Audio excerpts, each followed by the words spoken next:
ಎಲ್ರಿಗೂ ನಮಸ್ಕಾರ. ಇವತ್ತು ನಾವು ಮಾತನಾಡ್ತಿರೋದು ಎಲ್ರಿಗೂ ಇಷ್ಟ ಆಗುವ ರುಚಿಯಾದ ಹಾಗೂ ಆರೋಗ್ಯಕರವಾದ ಒಂದು ಬೀಜದ ಬಗ್ಗೆ. ಅದೇ ಗೋಡಂಬಿ. ಹೆಚ್ಚು ಜನ ಗೋಡಂಬಿ ಅಂದರೆ ಕೇವಲ ಖಾರ ಅಥವಾ ಸಿಹಿ ತಿಂಡಿ ಅಂತ ಅಂದ್ಕೊಂಡ್ಬಿಡ್ತಾರೆ. ಆದರೆ ನಿಜ ಹೇಳಬೇಕಂದ್ರೆ ಗೋಡಂಬಿನಲ್ಲೇ ಇರೋದು ಅನೇಕ ಆರೋಗ್ಯದ ಪವಾಡಗಳು. ಯಾವ್ದ್ಯಾವುದು ಅಂತ ತಿಳ್ಕೊಳ್ಳೋಣ ಬನ್ನಿ.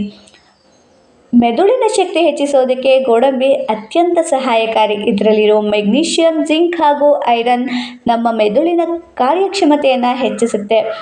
ದಿನಕ್ಕೆ 2 ರಿಂದ 3 ಗೋಡಂಬಿಯಂತೆ ಪ್ರತಿದಿನ ಸೇವಿಸ್ತಾ ಬಂದರೆ ನಮ್ಮ ನೆನಪಿನ ಶಕ್ತಿ ಹೆಚ್ಚಾಗುತ್ತೆ, ಮನಸ್ಸು ಚುರುಕಾಗುತ್ತೆ, ಹಾಗೆ ಓದೋರಿಗೆ ಗಮನ ಕೂಡ ಹೆಚ್ಚಾಗಿ ಕೇಂದ್ರೀಕರಣವಾಗಿ ದೊರೆಯುತ್ತೆ. ಗೋಡಂಬಿನಲ್ಲಿರೋ ಆಕ್ಸಿಡೆಂಟ್ಗಳು ಶರೀರದ ಕಣಗಳನ್ನು ರಕ್ಷಿಸುತ್ತೆ ಮತ್ತು ವಯಸ್ಸಿನ ಲಕ್ಷಣಗಳನ್ನು ತಡೀತವೆ. ಇದು ಹೃದಯದ ಆರೋಗ್ಯಕ್ಕೂ ಉತ್ತಮ, ಯಾಕಂದರೆ ಇದರಲ್ಲಿ ಉತ್ತಮ ಕೊಬ್ಬಿನ ಅಂಶಗಳು ರಕ್ತದ ಒತ್ತಡವನ್ನು ನಿಯಂತ್ರಣದಲ್ಲಿಡ್ತವೆ.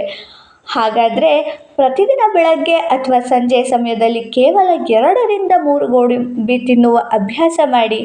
ನಮ್ಮ ದೇಹಕ್ಕೂ ಮೆದುಳಿನಕ್ಕೂ ಕೂಡ ಹೊಸ ಶಕ್ತಿ ಸಿಗುತ್ತೆ. ಗೋಡಂಬಿ ಒಂದು ಸಣ್ಣ ಬೀಜ, ಆದರೆ ಅದರದ್ದು ದೊಡ್ಡ ಪ್ರಯೋಜನ. ಹೆಚ್ಚಿನ ಆರೋಗ್ಯಕರ ಮಾಹಿತಿ ತಿಳಿಯಲು ನಮ್ಮ ಚಾನೆಲ್ನ ಲೈಕ್ ಮಾಡಿ, ಶೇರ್ ಮಾಡಿ, ಸಬ್ಸ್ಕ್ರೈಬ್ ಮಾಡಿ. Thank you for watching.